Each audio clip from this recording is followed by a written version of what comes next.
सूप में पेंटिंग कयने छी, बैग सब बनेने छी, साबुन बनेने छी, कैंडल बनेने छी और नया पर हम रेजिन आर्ट में मिथिला आर्ट मिक्स करके सेहो की रिंग बनेने छी जे कि अपने सब देखने हेबै। कैंडल बनेलिए कहलिए अहाँ केना कर। नमस्कार प्रणाम गोड़ लगै छी। हम शिवानी मिश्र मॉडल खबर में अपने सबके स्वागत करै छी। मिथिला शब्द सुनते हृदय में एकटा सुकून उत्पन्न होइ छै। तहिना अपन मिथिला में धरोहर आ परंपरा सब में से एकटा मिथिला चित्रकला सेहो अबैत अछि जे एखन के समय में अंतर्राष्ट्रीय ख्याति प्राप्त कऽ चुकल अछि। एहिमे पहिले देवाल सब में मात्र बनाल जाइत छल, मुदा आब रंग बिरंग के डिजाइन सब कपड़ा में कयल जाइए, खान पान करऽ वाला बर्तन भाड़ा में, गौर गहना में, बहुतो रंग में सब मिथिला आब आबि गेल अछि मिथिला पेंटिंग। एहिमे सबसँ महत्वपूर्ण भूमिका युवा सबके रहल अछि, जाहिमे सँ आइ हम स्नेहा मिश्र लग आयल छी कि हुनकर मिथिला चित्रकला के यात्रा केहन छलै ओहिके बारे में बातचीत करब। नमस्ते। नमस्ते। मिथिला चित्रकला अपन सबके मिथिला में एकटा परंपरा मानल जाइ छै आ धरोहर सेहो छै, तऽ एहिमे रुचि केना आयल अहाँके? सबसे पहले अपने के धन्यवाद हमरा मौका दिए के लेल। बचपने से हमरा चित्रकला सब में बहुत रुचि छलै, लेकिन हम पहले फाइन आर्ट बनबैत रहलिए। मिथिला पेंटिंग की होइ छै हमरा कुछ ना आइडिया रहलक। लेकिन इहे 2022 में मतलब लॉकडाउन जे आयल कोविड आयल छलै, ओहि बीच में टिकटॉक हम चलाबैत रहलिए। उहे टिकटॉक में हम एक दिन अपन फाइन आर्ट के पिक्चर रखली। ओहि में हमर एगो साथी छथिन चित्रांश लाभ कहि के, ओ हमरा कहलथिन स्नेहा जी अहाँ के पेंटिंग निमन होइए से अहाँ मिथिला पेंटिंग ट्राई करू ना। तो मिथिला पेंटिंग सुन के अब जेना अपना सब बच्चे से कोनो चीज में इंटरेस्टेड नहीं रही छी तो उ चीज के बारे में सोचबो नहीं ना करी छी। अपन सबके ई है जे खराबी ई है जे अपना सब अपन संस्कृति के न अपना के दोसर संस्कृति में, ओहू में हम अपनो ई कहै छी हमहूँ कुछ ओहने प्रकार के आदमी छलिए। तो हमरा मिथिला पेंटिंग के बारे में कोनो आइडिया नहीं छल।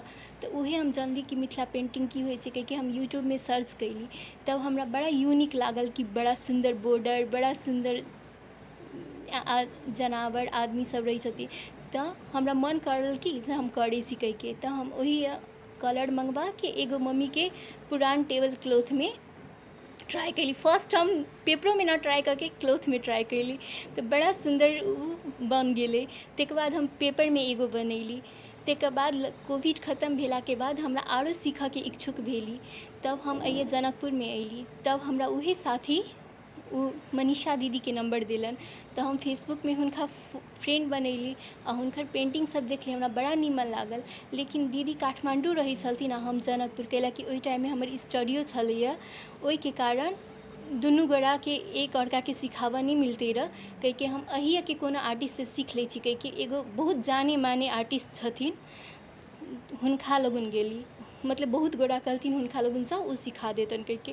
ओइया गेली, उ फर्स्ट 1 महीना के पैसा हमरा से लेलन, 1 दिन मात्र सिखैलन आ तक बाद हम 10 दिन हुनका लगन रोज जाइत रहली, उ कहियो नहीं रहैत रहलन। तो हुनके स्टाफ में से एगो स्टाफ छलथिन, हुनका बड़ा माया लगे कि सीधा लड़की रोज रोज अबै छै आ न सिखा दै छै आ कतऽ कतऽ ई चल जाइ छै कहिके। आ रोज रोज जानकी मंदिर के चक्कर लगनाइ ई ठीक बात नहीं ना। ई मतलब एना भगवान जी के दर्शन करऽ जाय सकै छी उ अलग बात है, लेकिन रोज ओकर गैलरी लगन जेनाइ ठीक बात नहीं है। क्योंकि एक दिन उ अपने कहलथिन बौआ अपन नंबर दिया ना, हम ही अहाँ के सिखा देब।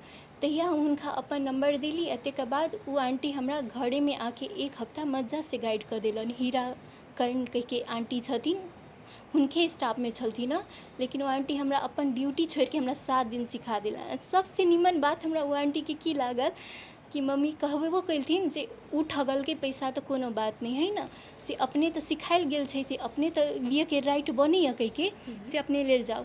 तो वो आंटी के आंसर एते सुंदर छलिए कि बेटी चारिटी से कथी पैसा लू, से ई सब सीख लेती हमरा लागी उहे सबसे बड़का ई भ गेलै कहिके।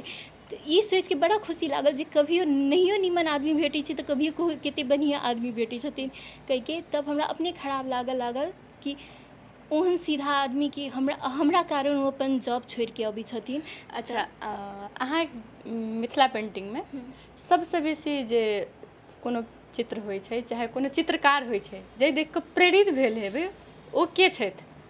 लियो मनीषा सा दीदी, हुनकर पेंटिंग सब हम देखैत रहलिए तो हमरा बहुत मतलब कि मतलब एगो युवा लड़की हो के उ एते अगाडि मिथिला पेंटिंग के बढ़ा सकै छथिन तऽ हम सब किया नहीं ट्राई कर सकै छी कहि के हम हुनका से बेसी प्रेरित भेल छी ई फील्ड में आबऽ में।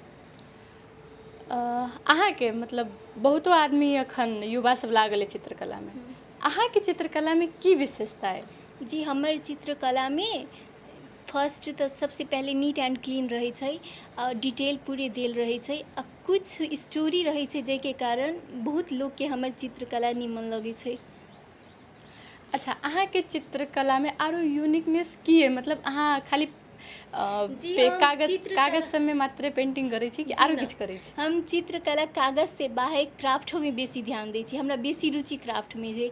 हमरा मन होइत रहैए कि मतलब चित्रकला सिर्फ कागजे देवाले कपड़े तक न सीमित रह के हरेक एहन चीज में लाई जे लोग सब अभी के चीज में यूज करै छथिन, जेना ज्वेलरी भेल, बैग्स भेल आ नया में हम एगो क्रिएट कैले छी साबुनो मिथिला आर्ट के। मिथिला आर्ट के साबुनो बनि गेलै? जी, वो हम अभी जस्ट एक हफ्ता अगाडि बनेलिए, अपने सबके देखाए उ केहन लागत से कहब। मतलब हमरा हरेक क्राफ्ट में मतलब कुछ यूनिक मतलब बनाबऽ के इच्छा होइत रहिए से वाला बात। तो वो साबुन में मिथिला पेंटिंग के ना ओकरा धोबै तो मिटाइए जेतै? न मिटतै, उ प्लास्टिक लगा के तब बनायल गेल छै।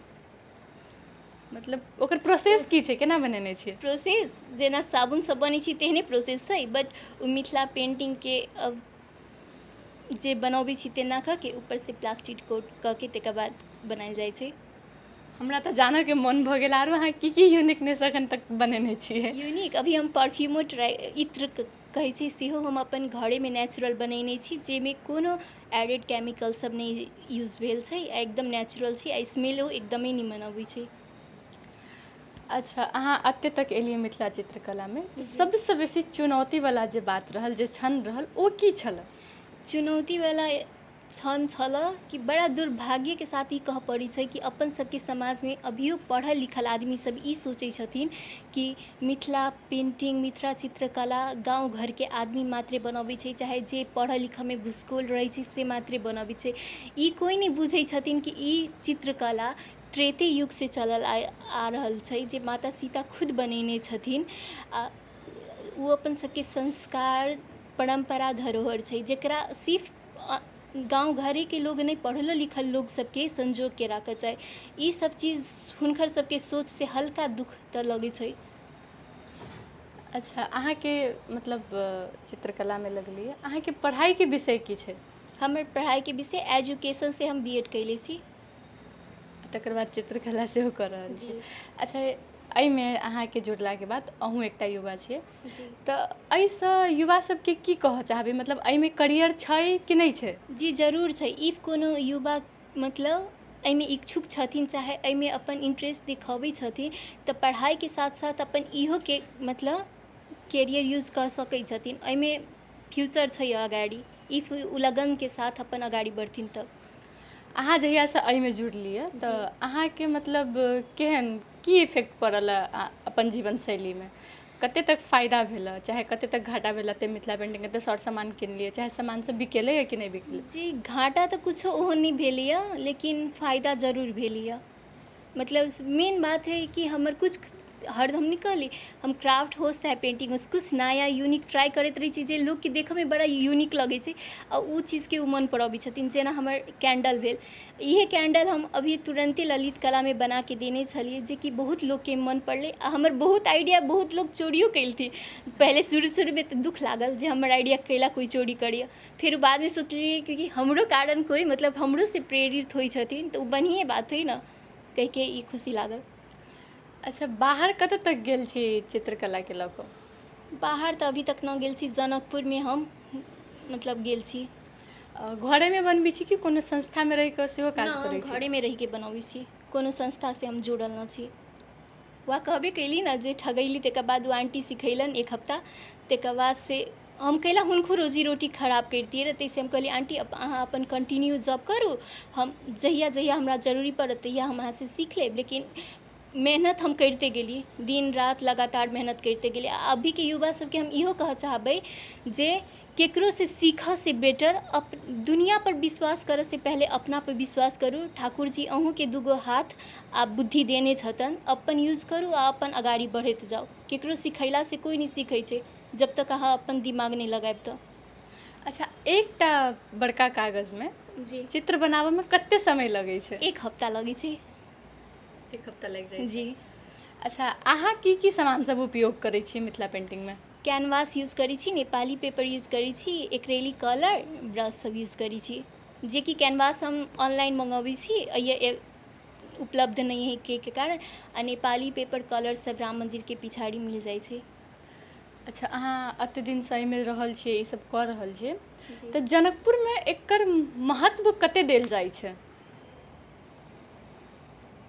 ओते खासे तऽ हमरा देखऽ में नहीं आइला, लेकिन कोनो कोनो कार्यक्रम सब होइ छै ओहिमे मिथिला चित्रकला के खोजै छथिन, तब लगै छै जे हाँ कोनो ई है।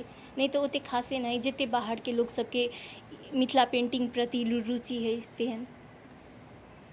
नहीं मतलब मिथिला, जनकपुर मिथिला में अबै छै, तऽ मिथिला चित्रकला तऽ जनकपुर के एकटा धरोहर भेलै। जी तऽ जेना अहाँ कहलिए कि मतलब ओते खासे नहीं देखऽ के मिलै छै, हाँ। तऽ एकरा आगू बढ़ाबऽ के लेल अहाँ के विचार में की करऽ चाही अखन के युवा सबके? अखन के युवा सबके जे मतलब मिथिला पेंटिंग में मतलब रुचि रखै छथिन, हुनका सबके अपन मेहनत से, अपन ई से प्रैक्टिस से अगाड़ी बढ़ऽ चाही। आ जे आजकल तऽ सोशल मीडिया के ज़माना छै, तऽ सोशल मीडिया में राखि के केना प्रचार प्रसार कयल जाय जे सब इंटरेस्टेड होइ के ओहि तरफ लागऽ चाही हमरा विचार से। अच्छा, घर सबसँ कोनो दबाव नहीं कि तू जी चित्रकला न। कैला के ले चाहे जी किछो? ना, हमर पापा मम्मी एकदम ही फ्री माइंडेड छथिन। हुनका सबके एके गो ई जे तू जीवन में जे करा लेकिन निमन करा। तो हमर फैमिली के तरफ से हमरा हरदम सपोर्ट भेटल आयल है।